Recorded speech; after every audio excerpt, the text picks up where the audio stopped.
Chemical hair டைக்கு bye சொல்லிட்டு natural hair டைக்கு ஹை சொல்லுங்க. அமோனியா சல்ஃபேட் பிபிடி இல்லாமல் தயாரிக்கப்பட்ட ஜிகே நேச்சுரல்ஸோட நேச்சுரல் பிளாக் ஹேர் டை. பாஜக தனித்து ஆட்சிக்கு வர வேண்டும் அப்படின்னா அது அண்ணாமலை அவர்களால் மட்டும்தான் முன்னெடுத்து செல்ல முடியும். அது நல்லா தெரியும்.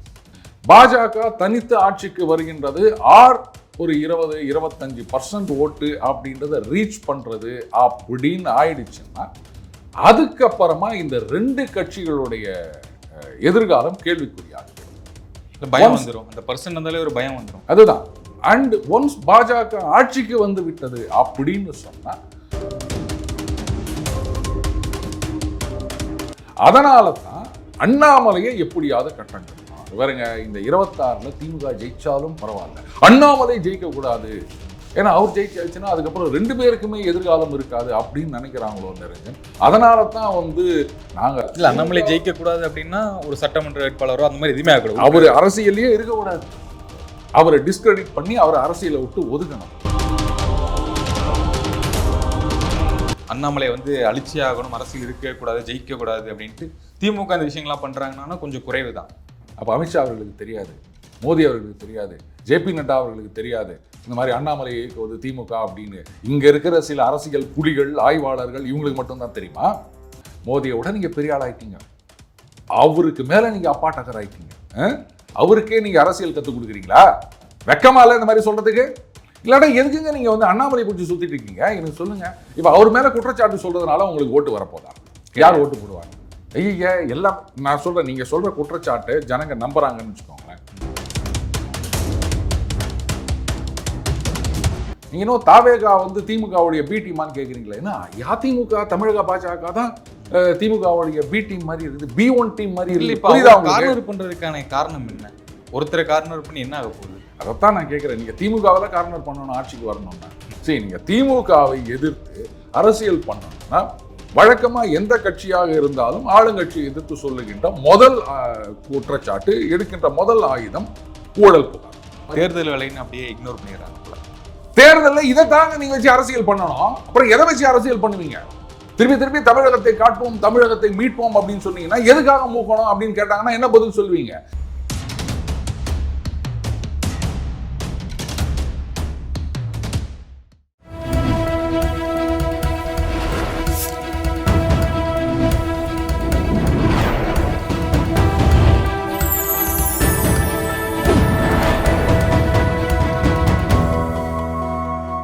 சேனல் 5 தமிழர்களுக்கு வணக்கம். இன்றைய நேர்காணலில் நம்முடைய இணைந்திருப்பவர் த டெய்லி பஞ்ச் அருண் அவர்கள்.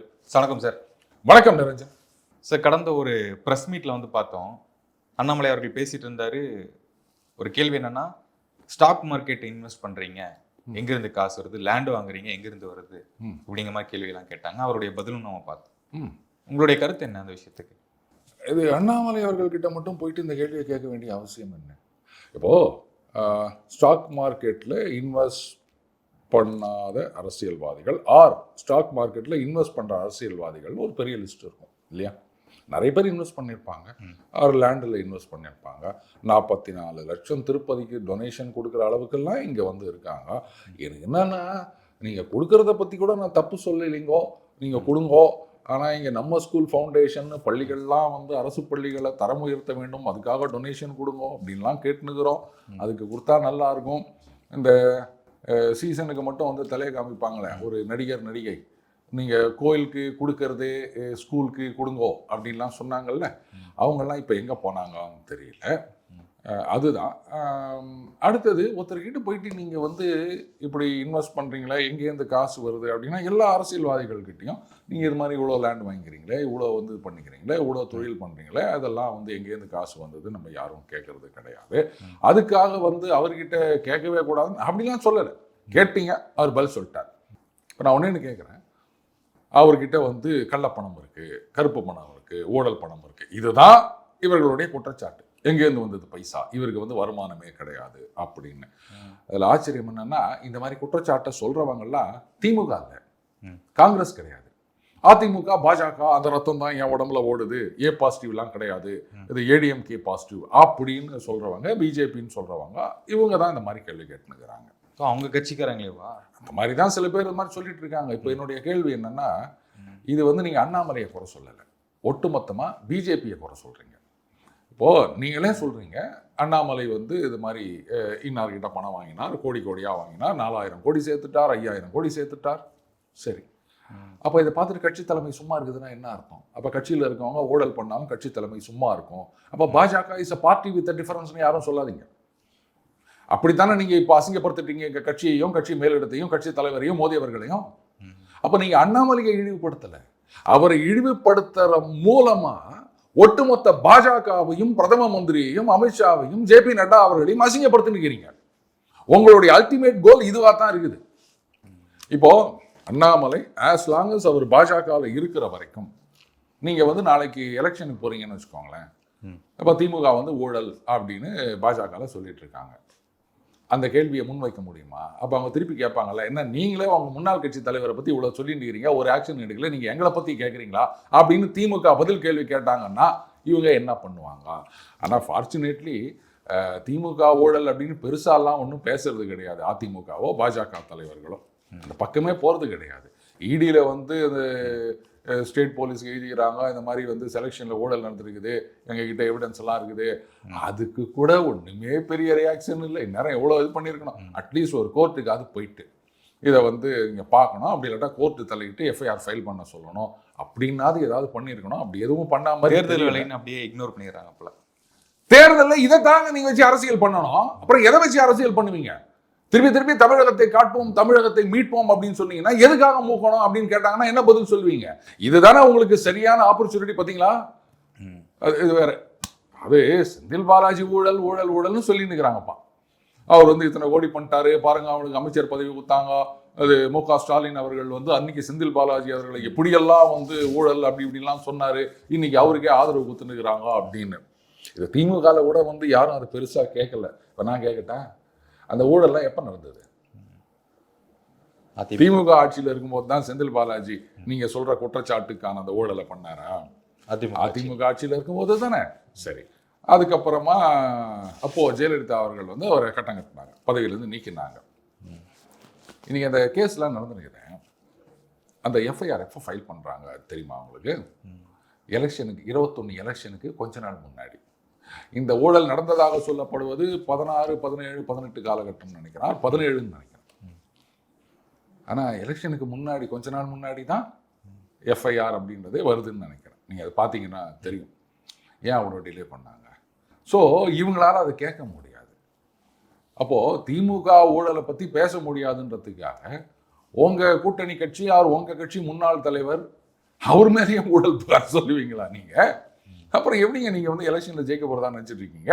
சரி, நீங்கள் திமுகவை எதிர்த்து அரசியல் பண்ணணும்னா வழக்கமாக எந்த கட்சியாக இருந்தாலும் ஆளுங்கட்சியை எதிர்த்து சொல்லுகின்ற முதல் குற்றச்சாட்டு, எடுக்கின்ற முதல் ஆயுதம் ஊழல் புகார். இவங்க ஊழல் பண்ணிட்டாங்க அப்படின்றது. அடுத்தது நிர்வாக சீர்குலைவு. அது என்ன சொல்லுவாங்க, ரோடு இல்லை, அது இல்லை, இது இல்லை அப்படின்னு சொல்லுவாங்க. இவங்களும் பேச்சப் பண்ணின்னுக்கிறாங்க. அண்ட் இது காலங்காலமாக இப்படி தான் நடந்துனுக்குது. அப்புறம் வேற என்ன சொல்ல முடியும், வந்து விலைவாசி ஏறிடுச்சு அப்படின்னு சொல்லுவாங்க. இப்போ அந்த அளவுக்கு விலைவாசியும் இல்லை. இந்த விலைவாசி புள்ளி குறியீடு அப்படின்றது இப்போ குறைஞ்சி தான் இருக்குது. அதுவும் சொல்ல முடியாது. அப்போ நீங்கள் எதை வச்சு தான் அரசியல் பண்ணணும் அப்படின்னு நினச்சிட்டு இருக்கீங்க சொல்லுங்கள்? மது விலக்கு அப்படின்னா அதையும் நீங்கள் சொல்ல முடியாது. ஏன்னா கொரோனா காலத்தில் வந்து கோர்ட்டுக்கு போயிட்டு நாங்கள் சாராய கடையை திறப்போம் அப்படின்னீங்க, அதுவும் நீங்கள் பேச முடியாது. அண்ட் மது விலக்குன்றது அதிமுகவுடைய கொள்கை மாதிரி தெரியல. ஏதோ திருமாவர்கள் தான் சொன்னார், அதிமுக கம்யூனிஸ்டுகள் இந்த மாதிரி கொள்கையில் இருக்காங்க, அவங்களோடலாம் இணைந்து போராட தயார் அப்படின்லாம் சொன்னார். ஆனால் எந்த நேரத்தில் அதிமுக மது விலக்குக்கு ஒத்துக்கினாங்கன்னு எனக்கு தெரியல. அப்போ எதை வச்சு நீங்கள் அரசியல் பண்ண போகிறீங்க? சரி, எதுவுமே இல்லை, ஏதாவது சொல்லணும், எங்களுக்கு சான்ஸ் கொடுங்க, நாங்கள் வந்து 2000 ரூபா கொடுக்குறோம், 3000 ரூபா கொடுக்குறோம், இப்படி சொல்லலாம் அப்படின்னா உங்களுக்குள்ளேயே நீங்கள் குத்திக்கின்னு பாருங்க பாஜக இப்படி இருக்குது அப்படின்னு அசிங்கப்படுத்திட்டு நான் நினைக்கிறேன் அது பண்ணி நாங்கள் பெரியவங்க அப்படின்னு காமிச்சுக்கிறாங்களா? நீங்கள் ஆளுங்கட்சி மேலே குறை சொல்லி நாங்கள் பெரியவன் காமிச்சிங்கன்னா தாங்க உங்களுக்கு ஓட்டு விடும். உங்கள் கூட இருக்க கூட்டணி கட்சியே வந்து நீங்கள் இது மாதிரி குற்றச்சாட்டு சொல்லிவிட்டு நாங்கள் பெரியவன் அப்படின்னு காமிச்சிங்கன்னா நல்லா இருக்குமா? எனக்கு என்ன தோணுது அப்படின்னா, இப்படியெல்லாம் பண்ணி பண்ணி பண்ணி அதாவது அன்னைக்கு 24ல் வந்து பாஜக அதிமுக கூட்டணி உடைந்ததுக்கு காரணம் அண்ணாமலை அவர்கள் வந்து அதிமுக அவங்க மறைந்த தலைவர்கள் மீது வைத்த, குறிப்பாக ஜெயலலிதா அவர்கள் மீது வைத்த குற்றச்சாட்டுகள் எப்படின்னு சொல்லாங்க, ஏடிஎம்கே ஃபைல்ஸ் தான் சொல்லியிருந்தாங்க. இதனால் வந்து கூட்டணி உடைந்து விட்டது அப்படின்னு சொல்லுவாங்க. அதே பாணியை கையில் எடுத்து ஏதோ சேர்ந்துட்டோம். அப்போ வந்து தாவேகா வருவாங்களா இல்லையான்னு தெரியல. இப்போ வந்து அவங்க வரத்துக்கு ஒரு சான்ஸ் இருக்கு. அதனால இப்படியே பண்ணி பாஜகவை துரத்தி விட்டுட்டு நாங்கள் வந்து புதுசாக சேர்ந்துக்கலாம் தாவேகாவோட அப்படின்னு நினைக்கிறாங்களோ என்னவோ எனக்கு தெரியாதுப்பா. எல்லாம் அந்த கடவுளுக்கே தெரியும். இல்லாட்டா எதுக்குங்க நீங்கள் வந்து அண்ணாமலை பிடிச்சி சுற்றிட்டு இருக்கீங்க எனக்கு சொல்லுங்கள். இப்போ அவர் மேலே குற்றச்சாட்டு சொல்கிறதுனால உங்களுக்கு ஓட்டு வரப்போதா? யார் ஓட்டு போடுவாங்க? ஐயா எல்லாம் நான் சொல்கிறேன், நீங்கள் சொல்கிற குற்றச்சாட்டு ஜனங்க நம்புறாங்கன்னு வச்சுக்கோங்களேன். அப்போ டோட்டலாக இந்த கூட்டணி தானே ஓட்டு வராது. அந்த அதர் திமுக மீது உங்களால் கடுமையான ஊழல் புகார் எதுவும் சொல்ல முடியல, சொல்ல மாட்டேங்கிறீங்க. இடி கொடுத்த ரிப்போர்ட்டையே நீங்கள் பேச மாட்டேங்கிறீங்க.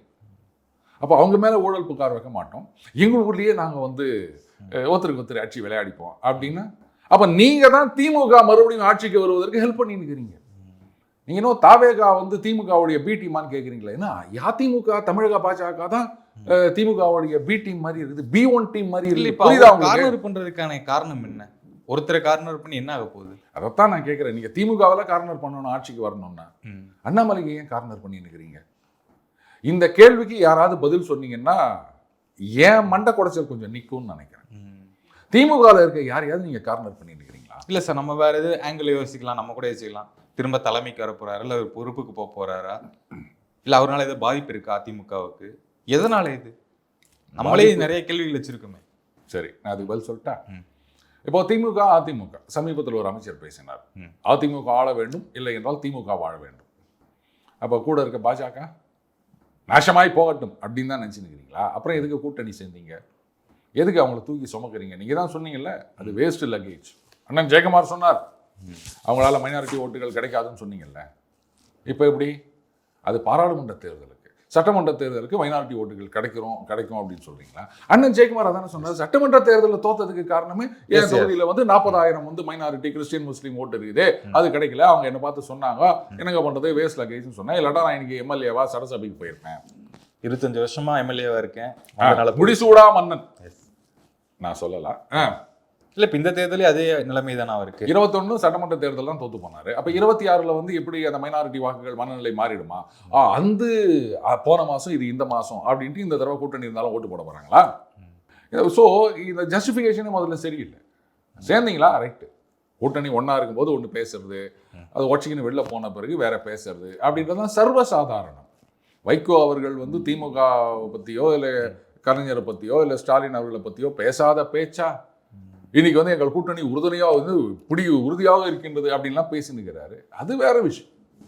ஆனால் சேர்ந்த பிறகு இவர் வந்து அன்னைக்கு என்னை கட்டம் கட்டினாங்கப்பா, ஸ்டாலினுக்கு பதவி கொடுக்கணுன்றதுக்காக என்னை கட்சியிலேருந்து தூக்கினாங்கப்பா அப்படின்னு இப்போ ஏதாவது சொல்றாரா ஸ்டாலின்? ஐம் சாரி வைகோ சொல்லல. அதே மாதிரி தான் சேர்ந்துட்டீங்கல்ல. அப்போ வந்து இந்த மாதிரி பேசுறது தப்புன்றது புரிய வேணாமா? என்ன காரணம்னா நான் இப்போ சொல்றேன், அதை சொன்னார்ல அதிமுக இல்லை திமுக அப்படின்னு. இவங்க 2 பேரும் இருக்கும்போது மாறி மாறி வருவதற்கு ஒரு சான்ஸ் இருக்கு. ஆனால் இது இல்லாமல் பாஜக தனித்து ஆட்சிக்கு வர வேண்டும் அப்படின்னா அது அண்ணாமலை அவர்களால் மட்டும்தான் முன்னெடுத்து செல்ல முடியும். அது நல்லா தெரியும். பாஜக தனித்து ஆட்சிக்கு வருகின்றது ஒரு 20-25% ஓட்டு அப்படின்றத ரீச் பண்றது அப்படின்னு ஆயிடுச்சுன்னா அதுக்கப்புறமா இந்த 2 கட்சிகளுடைய எதிர்காலம் கேள்விக்குறியாகிவிடும். பயம் வந்துடும், அந்த பர்சன்ட் வந்தாலே ஒரு பயம் வந்துடும். அதுதான். அண்ட் ஒன்ஸ் பாஜக ஆட்சிக்கு வந்து விட்டது அப்படின்னு சொன்னா அதுக்கப்புறம் அவங்கள அகற்றுவது அப்படின்றது தலைகீழ இருந்தாலும் முடியாத காரியம். திமுக இருக்கு இல்லை அதிமுக இருக்கு அப்படின்னா சரி 5 வருஷம் மிஞ்சி போனா 10 வருஷம் ஆனாலும் அவங்களே வந்து அவங்களுக்கு மேல கெட்ட பேரை சம்பாதிச்சிக்கின்னு வெளில அமைச்சிருவாங்க, நாம வந்துடலாம் அப்படின்னு. அரசு பாஜக அங்க வந்து உக்காந்துடுச்சுன்னு சொன்னா ரொம்ப கஷ்டம். அதனால தான் அண்ணாமலையை எப்படியாவது கட்டம் கட்டணும். அது வேறங்க, இந்த 26ல் திமுக ஜெயிச்சாலும் பரவாயில்ல, அண்ணாமலை ஜெயிக்க கூடாது. ஏன்னா அவர் ஜெயிச்சாச்சுன்னா அதுக்கப்புறம் 2 பேருக்குமே எதிர்காலம் இருக்காது அப்படின்னு நினைக்கிறாங்களோ நிரஞ்சன்.